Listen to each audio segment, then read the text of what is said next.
RSS തിരിഞ്ഞു നോക്കിയില്ല. കേന്ദ്ര സർക്കാർ തിരുത്തുകയായിരുന്നു. നരേന്ദ്രമോദി സർക്കാരിന്റെ കഴിഞ്ഞ 12 വർഷത്തെ ഭരണം പരിശോധിച്ചാൽ മൂന്നാമത്തെ തവണയാണ് ഇത്തരത്തിലൊരു ബഹുജന പ്രക്ഷോഭം നടക്കുന്നതും അവിടെ ഒരു തീരുമാനം എടുക്കേണ്ടി വരുന്നതും. ദേശീയ പൗരത്വ രജിസ്റ്റർ, 2020 3 കാർഷിക നിയമങ്ങൾ, ഇപ്പോൾ നീറ്റ് ചോദ്യപേപ്പർ ചോർച്ച. കേന്ദ്രം കീഴടങ്ങളിലേക്ക് നയിച്ച പ്രധാന കാരണങ്ങളിൽ RSS ഇടപെടൽ മുതൽ ഇന്റലിജൻസ് റിപ്പോർട്ട് വരെയുണ്ട്.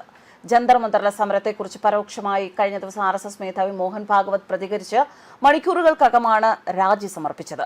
യുവാക്കളുമായി സമവായത്തിലെത്താൻ കുടുംബങ്ങളും സമൂഹവും തയ്യാറാകണം എന്ന മോഹൻ ഭാഗവതിന്റെ പ്രസ്താവന അത് തങ്ങൾക്കുള്ളതാണ് എന്ന് കേന്ദ്രം മനസ്സിലാക്കുകയായിരുന്നു. CAA കുറിച്ച് പറയുകയാണെങ്കിൽ പൗരത്വ ഭേദഗതി ബില്ലിനെതിരെ രാജ്യവ്യാപക പ്രക്ഷോഭം നടക്കുന്നതിനിടെയാണ് ദേശീയ തലത്തിൽ NRC നടപ്പാക്കാനുള്ള തീരുമാനത്തിൽ സർക്കാർ അയവ് വരുത്തിയത്.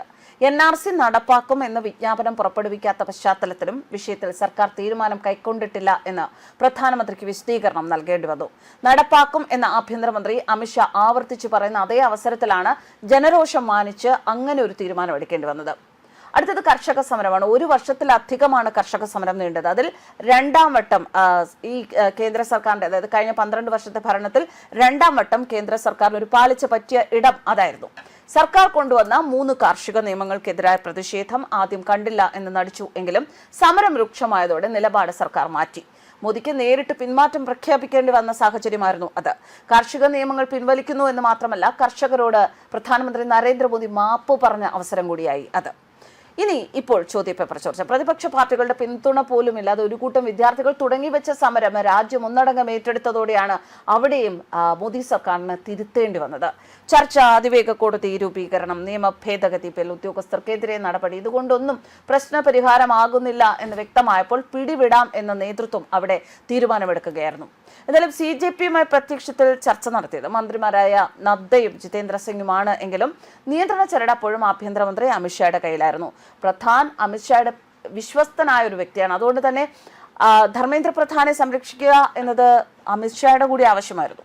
ദില്ലി പോലീസ് ആഭ്യന്തരമന്ത്രിയുടെ കീഴിലാണ്. സാഹചര്യം വഷളായാൽ തന്റെ രാജ്യം സമരക്കാർ ആവശ്യപ്പെടുമെന്ന സ്ഥിതി ഉണ്ടാകുമെന്ന് ആഭ്യന്തരമന്ത്രി മുൻകൂട്ടി കണ്ടതായും പാർട്ടി വൃത്തങ്ങൾ പറയുന്നുണ്ട്. പ്രശ്ന പരിഹാരത്തിന് ഏതെങ്കിലും വിധത്തിൽ ഇടപെടാൻ പക്ഷേ RSS ഒരൽപ്പം പോലും താല്പര്യപ്പെട്ടിട്ടില്ല എന്നതും ഇത്തരുണത്തിൽ ചർച്ചയാകുന്നു. പാർട്ടി സംഘിന്റെ സഹായം ചോദിച്ചതുമില്ല. മോദി സർക്കാരിന്റെ പ്രവർത്തന ശൈലിയോടുള്ള അനിഷ്ടം തങ്ങൾക്ക് ലഭിക്കുന്ന അവസരങ്ങളിൽ പ്രകടിപ്പിക്കുന്നു എന്നാണ് സംഘ് വൃത്തങ്ങളിൽ നിന്ന് ലഭിക്കുന്ന വിവരങ്ങൾ. രാമക്ഷേത്രത്തിലെ സംഭാവനക്കുള്ള E20 പെട്രോൾ, ഇതൊക്കെയാണ് സർക്കാർ ഇപ്പോൾ പ്രശ്നത്തിലായിരിക്കുന്ന മറ്റു പ്രധാന വിഷയങ്ങൾ. സംഭാവനക്കുള്ള പാർട്ടിയെയും RSSനെയും പ്രതിരോധത്തിലാക്കിയിരിക്കുകയാണ്. E20 പെട്രോൾ വിഷയത്തിൽ തനിക്കെതിരെ പടകൂട്ടാൻ സർക്കാരിൽ തന്നെ ചിലർ താല്പര്യപ്പെടുന്നു എന്ന് നിതിൻ ഗഡ്കരി ഒരു ആക്ഷേപം ഉന്നയിക്കുകയും ചെയ്തിരുന്നു. വർഷങ്ങൾക്ക് മുൻപ് നമുക്കറിയാം, ദില്ലി ലോക്പാൽ സമരത്തിന്റെ ആ ഒരു നാളുകളിൽ തുടങ്ങിയ ഒരു പ്രസ്ഥാനമാണ് പിന്നീട് വർഷങ്ങളോളം ദില്ലി ഭരിച്ച ആം ആദ്മി പാർട്ടിയായി മാറിയത്. കേന്ദ്രത്തിൽ ഭരണം പിടിച്ചപ്പോൾ ആം ആദ്മി പാർട്ടിയെ BJP നേരിട്ടതും ഒരു പ്രത്യേക ലക്ഷ്യത്തോടെയായിരുന്നു.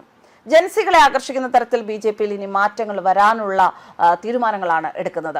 ഇൻസ്റ്റാഗ്രാമിൽ ശ്രദ്ധ വേണമെന്നും സജീവമായി ആകണമെന്നുമൊക്കെയാണ് BJP നേതാക്കൾക്ക് നിർദ്ദേശം ലഭിച്ചിരിക്കുന്നത്. എന്തായാലും BJP മാറുകയാണ് എന്ന് തന്നെ മനസ്സിലാക്കണം. കൂടുതൽ ജൻസിയെ കൂട്ടത്തിലോട് ചേർത്ത് നിർത്താനും അതുപോലെ വരുന്ന കാലങ്ങളിൽ ജൻസി തന്നെയാണ് BJPയുടെ വോട്ട് ബാങ്ക് എന്ന് പറയുന്നത്. അതുകൊണ്ട് തന്നെ ജൻസിയെ പിണക്കാതെ ചേർത്ത് നിർത്തുക എന്നതൊക്കെ തന്നെയാണ് ഇത്തരമൊരു തീരുമാനത്തിന്റെ പിന്നിലുള്ള പ്രധാനപ്പെട്ട ലക്ഷ്യങ്ങൾ. News desk കർമ്മസ്.